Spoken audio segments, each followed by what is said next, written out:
All right, so before we jump into the video real quick, I just want to shout this out. Somebody just tagged me on Twitter, and I feel like this goes exactly with the theme of this video, which you will see in just a minute. But Austin Krell posted this on Twitter. Colin Cowherd had Nick Nurse on his show today, and this is what Nick Nurse said about building around Joel Embiid and Tyrese Maxey. Quote, finding the right pieces that are going to be able to space and shoot, defend and rebound, have some IQ, have some late game moxie and guts.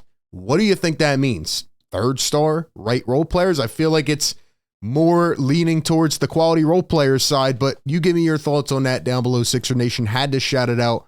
Great quote by Sixers head coach Nick Nurse. The Celtics are damn good. They really are. And I think the Celtics are teaching everybody right now a couple valuable lessons, but most importantly, the Sixers need to take notes. Now, you know, we're watching the finals. I've been streaming some of the games, and these finals have been very boring. Maybe it's because the Celtics got made fun of the whole playoffs and they just coasted and cruised and they played the worst teams and were fresh, and now they're just kicking it up a gear. You know, they're fully rested and they're ready to go. Maybe that's what it is. Or maybe it's the Mavericks who are not experienced enough and their role players just haven't been in this moment and they're shrinking. Maybe Kyrie's mind is on something else. I don't know what it is, but the fact of the matter is this series has not even been close. The Mavs aren't, doing the little effort things. They're not doing what got them here, and maybe the stage is just too big. Now, I will say, when it goes back to Dallas, I think they will become more comfortable, and we have seen series flip many, many times. We see the takeover happen. So the Mavs are not done yet, but if they don't switch up a lot and try to get this Celtics core off their mark, then this series is going to be pretty much over in 4 or 5 games. But the Celtics are showing us a lot of different things, and the Sixers really need to catch on because it is frustrating, very frustrating as a Sixer fan, wondering how the hell are these Celtics just so damn great? The number one thing we need to look at is what I call the hidden gem. Okay, the Sixers need to go out this offseason and they need to target a couple bad teams or mediocre teams, find players that maybe are unsatisfied, maybe are, pissed off or just not fitting where they're at, and go get these pieces and make them fit here in Philadelphia and not give up too much in the process. Let's take it back to the Boston Celtics last offseason. This team has been capable of winning. They've had a pretty solid roster, right? They have their stars, but what did they do? They took it up a notch. Brad Stevens was a pretty good NBA coach, and then things boiled down, and he said, you know what? I'm going upstairs. And now he's one of the best damn executives. Danny Ainge leaves, and Brad Stevens may even be that much better. All right, maybe he's not better, but he's pretty damn good. And let's go back to last offseason, right? Because they had Jaylen Brown. They had Jason Tatum. But you know what happens? Jason Tatum doesn't even have to play well. Matter of fact, he's played bad. Celtic fans don't like to hear it, but Jason Kidd was not lying. Jaylen Brown has emerged as their best player because he impacts winning everywhere. But Jaylen Brown, Jason Tatum, it doesn't matter. They can both play bad. They have enough ammo to step up to the plate. And the reason for it is because of this. Number one, the Kristaps Porzingis trade. The Celtics got Porzingis last offseason and 2 first-round picks. They gave up Marcus Smart, and the Wizards got Tyus Jones, Gallinari, Mike Muscala, shout out to Mike, and the number 35 pick. Are you kidding me? The Celtics with the all-time fleece, but they weren't done yet. They go out, and after the Bucks, who, by the way, the Bucks threw everything out of proportion. It is the Bucks' fault, but they got rid of Drew Holiday, and then the Celtics jump in. Okay, we'll go get Drew. Sixers were interested in Drew. They didn't get it done. Celtics give up Brogdon, Rob Williams, who got hurt, and 2 first-round picks, and they get the ultimate winner who does all the little things. He was the best player on the floor last night. And you know what's even crazier? They extended all these guys. Holiday's under contract. Porzingis under contract. Jaylen Brown already signed. Tatum going to get a bag. The only guy they may not sign long-term is Derek White. Who cares? They already got the chip, right? If they win, who cares? My point is that the Sixers need to take note of the Celtics jumping in here. Even though they knew they were pretty good already, they went out and went another level. They went above and beyond. The second lesson is right here. They cannot get attached to the sentiment and the heartstrings and the feeling for certain fan favorites. And no, I'm not talking about Joel Embiid. If the Sixers trade Joel Embiid, they are a lot farther from contention than they are right now.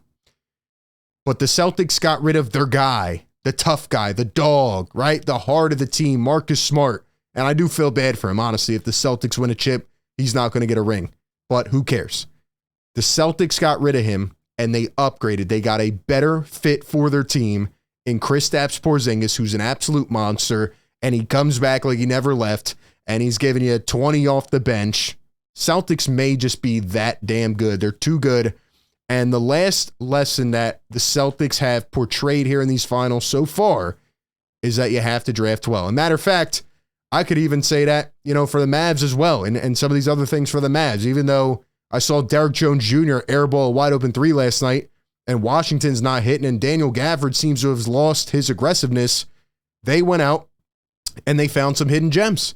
And the Celtics have guys like Sam Hauser, right? They pick up these late first and these second round picks and these undrafteds, and they end up playing big time minutes in a finals, whether it's Peyton Pritchard or Hauser, even earlier in the playoffs, right? Porzingis goes down. They got Luke Cornett playing.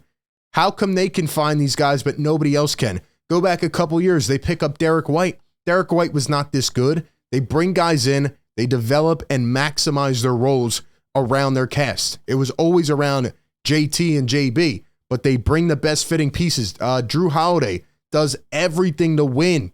He's an ultimate guard, and we saw that with Milwaukee. I don't know why they got rid of him, but look at what he's doing here. Look at his impact in Boston. So my point is that the Sixers, we all know this, right? They need to draft better and sign better players, but they cannot go out and pay a star $50+ million this offseason if they want to succeed, right? Drew Holiday doesn't make $55 million. Porzingis doesn't make $55 million. They just make the right amount and they figure it out, and they're 10 steps ahead of everybody. And it pains me to say it, but it is the truth.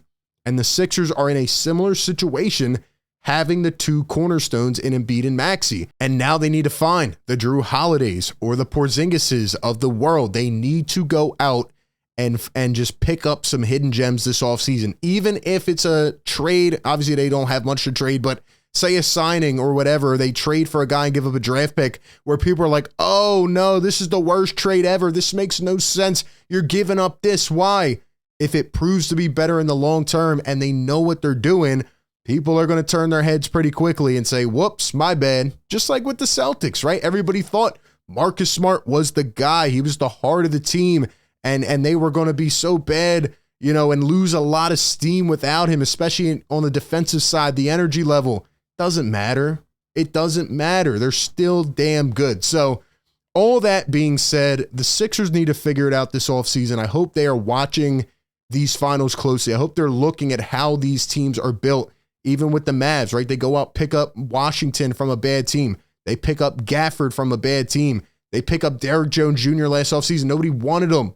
The Sixers need to find some hidden gems, and they need to develop well, and they need to maybe get a little bit uncomfortable, right? Get comfortable with getting uncomfortable. Come out of your comfort zone a little bit, and this is the offseason. It has to be now. So those are my thoughts. Give me yours down below. Do you agree? Disagree? Are you having fun watching the finals? I just thought we were going to get a really, really good series. Luka had some crazy turnovers yesterday. He still finished with a triple-double, but maybe that style of ball has just run its course, or maybe they're just not ready for the moment. Whatever it is, the Celtics are going to end this pretty soon if the Mavs don't wake up. So we will see what happens. Appreciate everybody tapping in. Be sure to like, comment, and subscribe. That being said, I will catch you all on the next one. Peace.